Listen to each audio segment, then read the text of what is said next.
Assalamualaikum warahmatullahi wabarakatuh.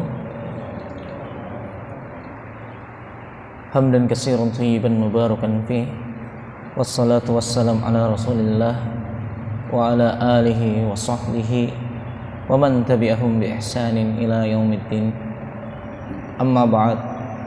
Alhamdulillah wa syukurillah wa la haula wa la quwwata illa billah.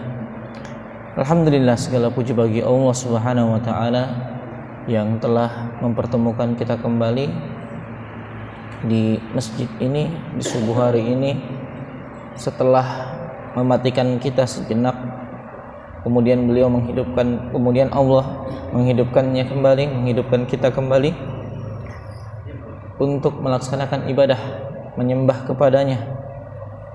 Dan alhamdulillah pada kesempatan kali ini kita masih diberikan kesempatan untuk menambah keilmuan kita, yang mana menurut ilmu adalah sebuah kewajiban bagi seorang muslim. Kata Nabi SAW, "Talabul ilm faridatun ala kulli muslim." Menurut ilmu itu adalah wajib bagi setiap muslim, yang bermakna tidak peduli mau kita tua atau muda, tidak peduli mau kita TK, SD, SMP, SMA, sampai bahkan S3 profesor sekalipun, selama kita seorang muslim, selama kita masih hidup, maka kita tetap dikenai kewajiban untuk menuntut ilmu. Oleh karena itu, hendaknya setiap seorang muslim di setiap harinya, di setiap waktunya, ketika ada peluang-peluang untuk menambah keilmuan, maka itu hukumnya adalah wajib. Kita harus menambah terus. Alhamdulillah, pada subuh hari ini kita kembali melanjutkan kesempatan untuk membahas kajian tafsir kita, tafsir At-Tanwir, yang mana tafsir At-Tanwir ini adalah tafsir yang disusun oleh Majelis Tarjih dan Tajdid Pimpinan Pusat Muhammadiyah.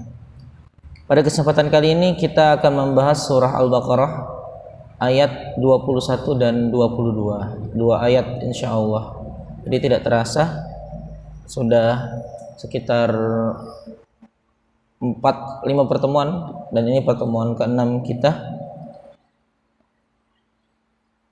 Surah Al-Baqarah ayat 21 dan 22 kita akan bahas. Bunyi ayatnya adalah Allah Subhanahu wa taala berfirman, qala ta'ala, a'udzu billahi minasyaitonir rajim. Ya ayyuhan nas ubudu rabbakumul ladzi khalaqakum walladzina min qablikum la'allakum tattaqun.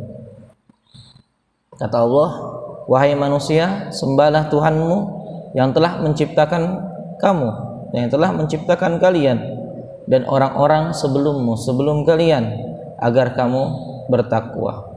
Kemudian ayat 22-nya, alladzi ja'ala lakumul arda firasya was samaa'a binaa'a wa anzala minas samaa'i maa'an fa akhraja bihi minats thamarati rizqan lakum fala taj'alu lillahi andada wa antum ta'lamun. Kemudian Allah mengatakan, dialah yang menjadikan bumi sebagai hamparan bagimu dan langit sebagai atap, dan dia juga yang menurunkan hujan, menurunkan air dari langit sebagai dari sana sebagai tumbuh ya buah-buahan sebagai rizki untuk kalian. Maka janganlah ya kamu mengadakan sekutu-sekutu bagi Allah padahal kamu mengetahuinya. Dua ayat ini yang akan kita bahas pada kesempatan kali ini, yang mana kalau kita lihat ayat Al-Baqarah ya, dari 1 sampai 20, ayat 1 sampai 5-nya membahas tentang orang-orang yang bertakwa dan tanda-tandanya. Kemudian ayat ke-6 sampai 7 menjelaskan tentang watak orang-orang kafir. Kemudian ayat 8 sampai 20 menceritakan tentang sifat-sifat orang munafik. 5 ayat pertama adalah tentang orang beriman, orang bertakwa. Kemudian 2 ayat setelahnya adalah tentang orang kafir. Kemudian 13 ayat membahas tentang sifat orang-orang ya munafik. Jadi setelah Allah Subhanahu wa taala membahas 3 golongan ini, kemudian apa ya, 2 ayat inilah yang dijelaskan oleh Allah. Kita lihat ayat 21-nya adalah apa? Allah memanggil ya ayyuhan nas, katanya Allah, wahai manusia. Kata para ulama tafsir ya, pemanggilan kata ya itu adalah apa? Kalau ulama lughah mengatakan ya ini adalah harfun nida yang dia sifatnya adalah umum, adalah mutlak. Tidak peduli itu dekat, tidak peduli itu jauh, dipanggil itu ya bisa. Jadi mau orang yang jauh, mau orang yang dekat dipanggil ya. Kemudian ya ini adalah apa? Ya pemanggilannya juga sama ya. Dia sifatnya adalah umum. Bagaimanapun kondisinya. Jadi biasanya memang ini yang paling sering pemanggilan ya gitu ya. Nah, kemudian di sini kalimatkan ya ayyuhan nas, ya wahai manusia. Nah, manusia yang di sini adalah apa? Merujuk kepada 3 golongan tadi. Ya, orang beriman, kemudian ya orang yang musyrik, ya. Kemudian apa? Ya, orang munafik. Jadi 3 golongan tadi yang dijelaskan di 20 ayat pertama dipanggil lagi sama Allah. Ya, jadi bukan cuma ya ayyuhal mu'min, ya, tidak dipanggil wahai orang-orang beriman, tidak. Tapi ini semua golongan, orang berimannya, orang musyriknya, kemudian orang munafiknya dipanggil ya ayyuhan nas. Dipanggil lagi 3 golongan tersebut. Apa perintahnya? U'budu rabbakum, ya, kamu sembahlah Tuhanmu. Ya, jadi sekali lagi ya, Allah masih memberikan kesempatan kepada orang-orang musyrik, kepada orang-orang munafik. Padahal sudah dijelaskan sifat-sifatnya. Orang musyrik itu bagaimana, orang munafik itu bagaimana, dan seterusnya. Tapi apa, masih dikasih kesempatan lagi, dipanggil lagi sama Allah, ya, disuruh lagi sembah Tuhan kalian. Kemudian di sini dijelaskan, ya, di akhir ayatnya dikatakan la'allakum tattaqun, disuruh nyembah Allah, ya, yang mana ujung-ujungnya adalah apa? Agar kalian bertakwa. Ini adalah perintah bahwasanya menyembah Allah itu harus dilakukan dengan totalitas. Memang ada tujuannya. Bukan mohon maaf, ya, sholat sekedar sholat saja, sedekah sekedar sedekah saja, puasa sekedar puasa saja. Hanya sekedar apa? Ya, menunaikan kewajiban. Tapi apa? Tidak ada totalitas di sana. Tidak ada tujuan untuk mendapatkan ketakwaan, tidak ada tujuan untuk apa? Menambah keimanan. Hanya sekedar saja. Nah, ayat ini dikatakan tadi la'allakum tattaqun. Ini penekanan bahwasanya apa? Menyembah Allah itu harus dengan totalitas sampai kita apa? Menyentuh derajat takwa. Jadi bukan yang penting saya sudah sholat subuh. Tapi harusnya kita berpikir, ya, sholat subuh saya ini bisa nggak khusyuk, bisa nggak saya nikmati dengan baik, pelaksanaannya tumakninah atau tidak, dan seterusnya. Bukan hanya ya alhamdulillah Ustaz saya sholat subuh gitu aja, tapi tidak dipikir mungkin saat sholat subuhnya mungkin apa, mikirkan ini, mikirkan itu, ingat di mana ini kunci yang hilang, aduh ini di mana nih ini dan itu dan seterusnya. Nauzubillah min dzalik. Tidak seperti itu. Ya, seorang muslim ketika dia beribadah kepada Allah Subhanahu wa taala, maka apa? Ada optimisme, ada tujuannya, bahwasanya apa? Dengan ibadah ini, ya, dengan ritual ibadah ini, dengan aktivitas kebaikan ini dan seterusnya, ya, maka apa? Itu bisa apa? Menambah derajat saya, ya, menambah ketakwaan saya. Seperti itulah kita beribadah. Kemudian pada ayat ini dikatakan sembahlah ya Tuhan kalian. Ya, kenapa di sini dikatakan alladzi khalaqakum, yang dia apa? Menciptakan ya kalian. Yang dia menciptakan apa? Orang-orang sebelum kalian. Ya, jadi ya, bahasanya kita ini kalau nyuruh seseorang biasanya mohon maaf ya.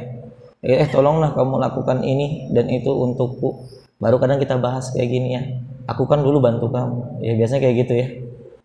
Nah, jadi kadang biasanya orang itu ya kalau dilakukan untuk melakukan sesuatu ya lebih kuat nih kalau seandainya apa ya dikasih ingat dulu, saya dulu bantu kamu, kamu harus bantu saya, ingat dulu kamu waktu kesusahan, saya yang bantu kamu, jasanya. Kita kadang kayak gitu ya, kalau teringat jasanya seseorang kemudian orang itu minta bantuan ke kita, ya pasti apa akan kita lakukan. Nah ini dikasih tahu kata Allah, ya kamu sembah saya, kenapa kamu harus sembah saya? Ya karena apa? Saya yang ciptakan kamu, ya saya yang ciptakan orang-orang ya sebelum kamu. Nah kalau kita lihat di sini ya kata ya Allah menciptakan manusia, ya jadi di dalam ayat Al-Quran itu ada kalimat khalaqan nas, khalaqal insan, pokoknya yang bentuknya adalah manusia ya. Nah khalaqan nas itu satu kali pengucapannya dalam Al-Quran. Kalau khalaqal insan menciptakan manusia itu ada 7 kali. Kemudian Allah menciptakan kamu, kalimat dengan apa namanya, ka, kum, hu, ha, hum dan seterusnya. Intinya menciptakan manusia itu 27 kali. Total semua di dalam Al-Quran itu adalah 35 kali pengucapan penekanan bahwasanya Allah menciptakan manusia, dan ini adalah jumlah paling banyak. Ya, Allah ngasih tahu tentang ini nih jasa saya kepada kamu. Ya, ini paling banyak nih mengucapkan Allah tentang menciptakan manusia. Saya ini ciptakan manusia. Ya, makanya kamu sembah saya. Makanya paling banyak ini ungkapan ya Allah menciptakan manusia. Ya, kenapa? Ya, dalam surat Az-Zariyat kan juga dikatakan wa ma khalaqtul jinna wal insan illa liya'budu. Ya, tidaklah aku ciptakan jin dan manusia supaya mereka ya mengabdi kepadaku, dan ini paling banyak. Ya, jadi kalau ditanya, mohon maaf, apa alasan kita menyembah Allah Subhanahu wa taala? Maka yang paling utama adalah apa? Karena Allah ciptakan kita. Ya, kita bisa seperti ini ya, menikmati kenikmatan dunia, kenikmatan akhirat dan segala macamnya dengan segala fasilitasnya, merasa senang, merasa bahagia dan seterusnya. Ini nggak akan bisa kita rasakan kalau seandainya Allah tidak menciptakan kita, dan itu adalah alasan yang utama. Ya, dan Allah menciptakan kita tujuannya yang utama adalah untuk beribadah. Ya, jadi ya 3 golongan tadi, orang beriman, orang musyrik, orang munafik, dikasih ingat sama Allah. Ya, ingat saya ciptakan kalian semua, ciptakan orang-orang sebelum kalian, kamu sembah saya. Ya. Kemudian kita bahas di ayat 22-nya. Allah Subhanahu wa taala mengungkapkan lagi ya jasa-jasanya lagi. Jadi setelah jasa yang paling utama ya itu Allah menciptakan manusia, dikatakan lagi sini ja'ala lakumul arda firasyan. Ya. Yang mana Allah ini menjadikan bumi itu ya hamparan bagimu. Was-samaa'a binaan, kemudian langit itu sebagai atapnya. Wa anzala minas samaa'i ma'an, ya kemudian Allah menurunkan ya hujan air dari ya langit. Fa akhraja bihi minats samarat, kemudian dari hal itu Allah mengeluarkan buah-buahan sebagai rizki untuk kalian. Nah ini kalau kita lihat di banyak ayat Al-Quran ya, itu sering sekali tuh Allah nyebutkan lafaz-lafaz begini. Allah ciptakan langit, Allah turunkan hujan, kemudian Allah kasih rerumputan tumbuh-tumbuhan tumbuh dan seterusnya. Sangat banyak sekali dalam ayat Al-Quran seperti itu. Ya, Allah menciptakan langit ini pengucapannya adalah 29 kali. Ya. Kemudian Allah menurunkan hujan 20 kali. Ya, yang ujung-ujungnya tadi itu hujan ini sebagai rizki. Nah, ini adalah tadi itu salah satu jasa-jasa ya. Kenapa kita harus menyembah Allah? Ya katanya Allah karena tadi itu Allah nurunkan hujan, ya Allah ciptakan langit dan seterusnya. Ya. Setelah Allah kasih tahu apa yang dia perbuat, jasanya apa, kemudian Allah nyuruh lagi perintah berikutnya. Apa perintahnya? Fala taj'alu lillahi andadan. Maka jangan kamu jadikan sekutu-sekutu bagi Allah, jangan kamu buat tandingan-tandingan bagi Allah. Wa antum ta'lamun, dan ya kalian sebenarnya mengetahuinya. Kita bahas tentang ayat ini. Ya. Kenapa kita ya jangan terjatuh kepada kesyirikan? Ya. Karena syirik ini adalah dosa yang paling besar. Kata Allah Subhanahu wa taala, "Innallaha la yaghfiru ay yushraka bihi wa yaghfiru ma duna dzalika liman yasha." Sesungguhnya Allah tidak akan mengampuni dosa karena syirik, mempersekutukannya, dan Allah mengampuni dosa selain syirik bagi siapa yang dia kehendakinya. Syirik ini adalah dosa yang paling besar, dan dosa syirik ini ya harus ya orangnya yang sadar, harus orangnya yang bertaubat. Ya, nggak bisa diampuni dosa syirik ini. Adapun dosa selain syirik, maka apa? Jika Allah berkehendak, Allah bisa menghapusnya. Ya. Oleh karena itu jangan sampai kita sebagai seorang muslim terjatuh ke dalam yang namanya kesyirikan. Nauzubillah min dzalik. Kemudian kalau kita lihat ayat-ayat tadi, fala taj'alu lillahi andadan wa antum ta'lamun. Jangan kamu jadikan tandingan-tandingan ya untuk Allah. Nah, jadi kita lihat ya, tandingan-tandingan Allah di masa Nabi saat itu adalah para berhala-berhala itu. Ya. Ada yang paling terkenal ada 4, Lata, Uzza, Manat sama Hubal. Ya. Nah, ini berhala-berhala ini ya, Lata itu ini semua dia ini bukan berasal, bukan produk, bukan buatan orang Mekah itu sendiri sebenarnya.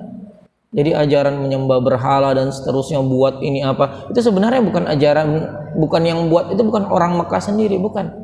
Ya, bukan kafir Quraisy, bukan. Tapi ini adalah apa, sebenarnya itu adalah ya dari Syria.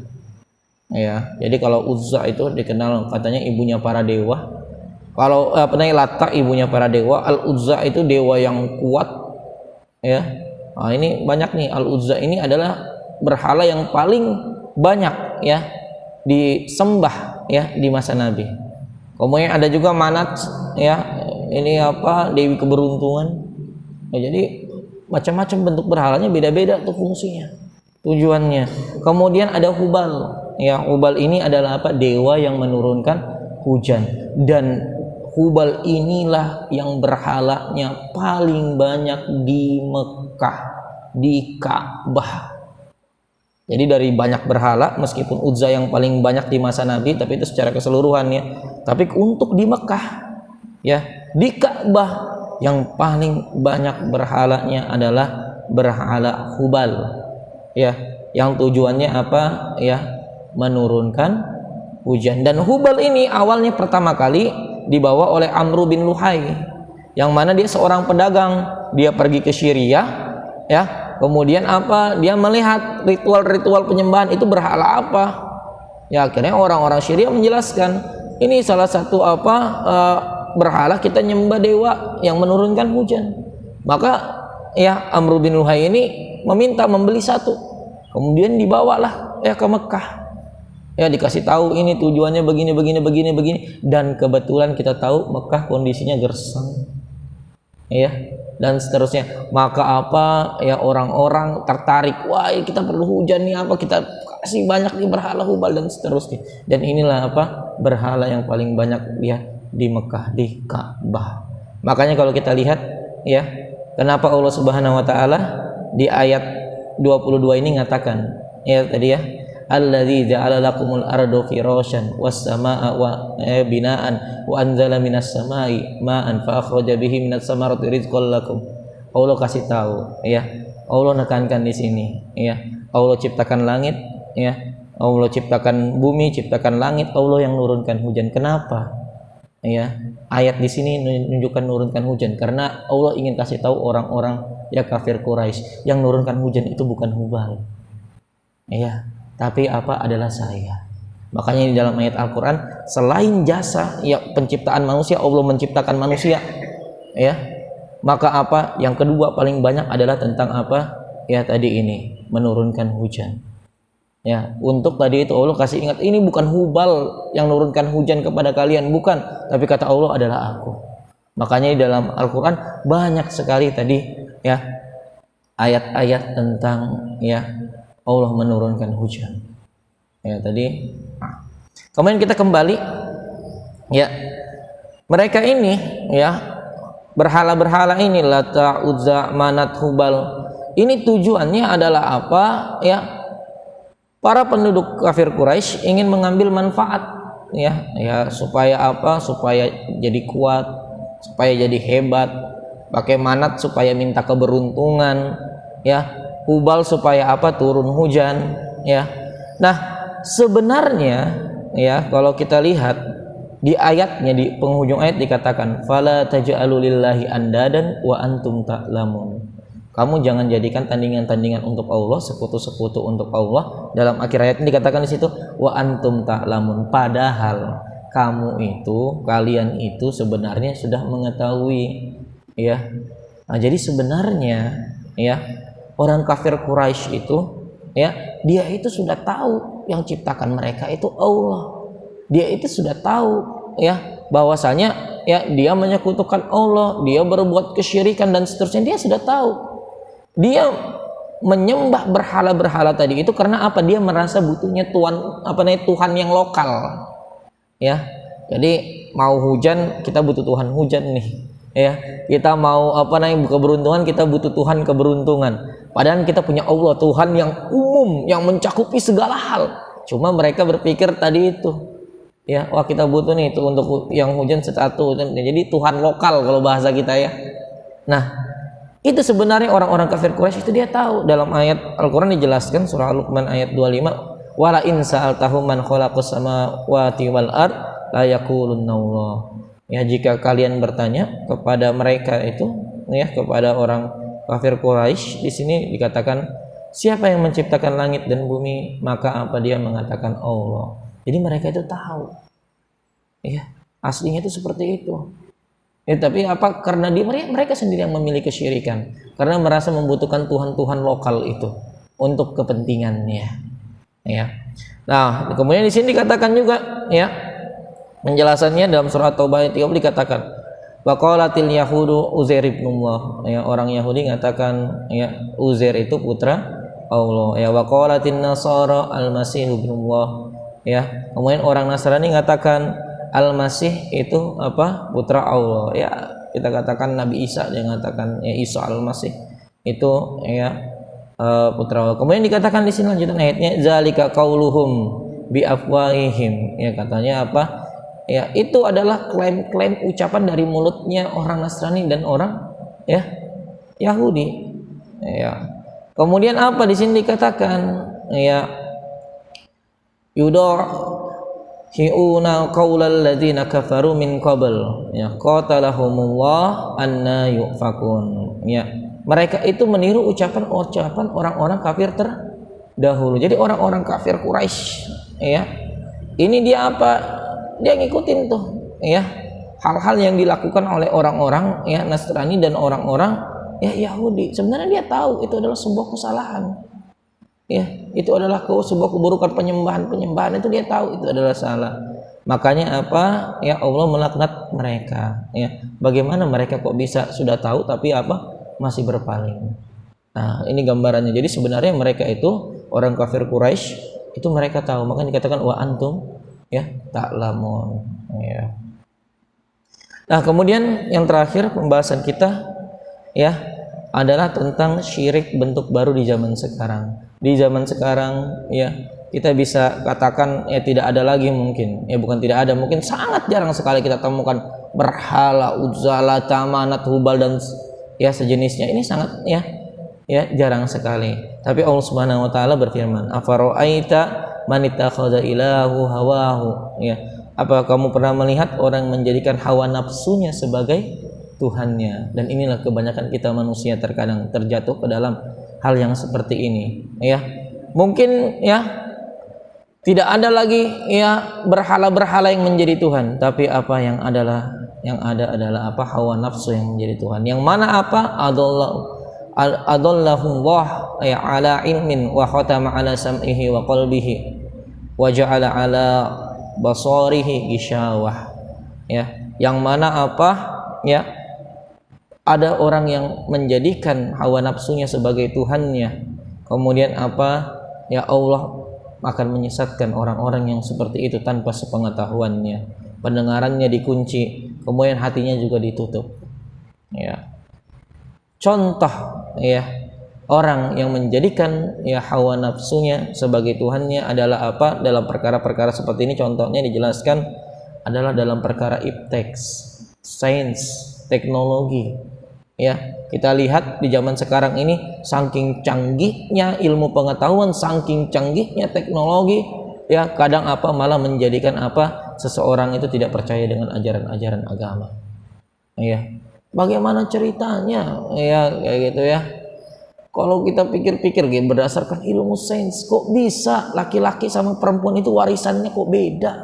Kayak gitu, laki-laki apa dapat 2 kali lebih banyak, 2 kali lipat anak laki-laki daripada anak perempuan.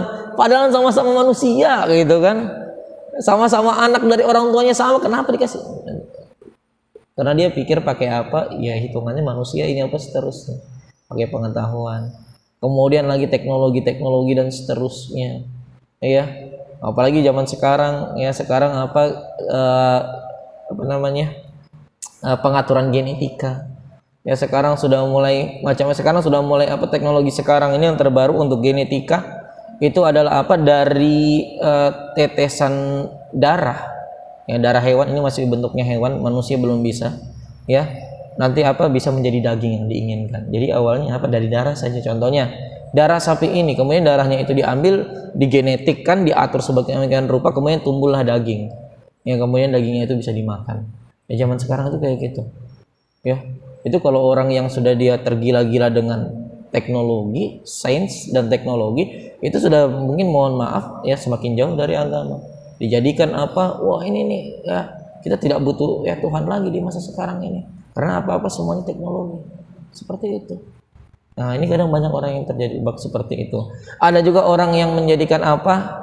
Ya hawa nafsunya berupa kekayaan, ya. Itu sebagai tuhannya, ya. Mafi fulus ente manfus, kayak gitu ya. Nggak ada uang kamu manfus. Uang dipikir apa bisa mengatur segalanya, bisa membeli segalanya. Wah, sudah kayak Allah nih. Ya kan? Kayak gitu ya.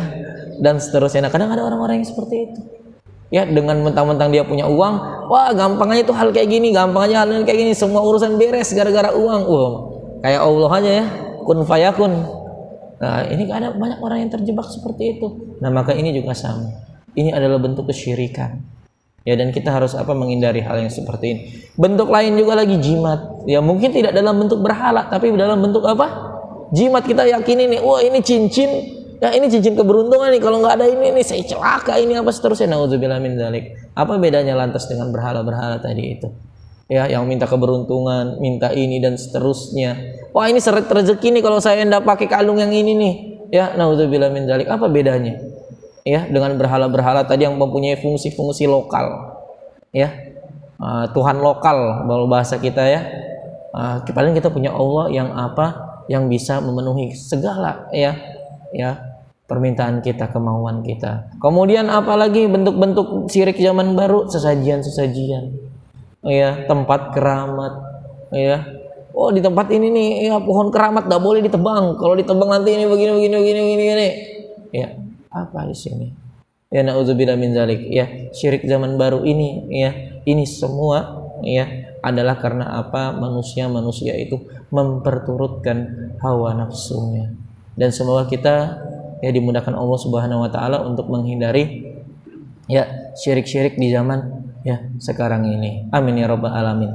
Mungkin ini yang bisa kami sampaikan pada kesempatan kali ini. Semoga Allah Subhanahu wa taala memudahkan kita untuk kembali mendalami ayat-ayatnya, kemudian mengamalkan ajarannya di dalam kehidupan kita sehari-hari. Amin ya rabbal alamin. Kami tutup dengan berdoa dengan doa kafaratul majelis.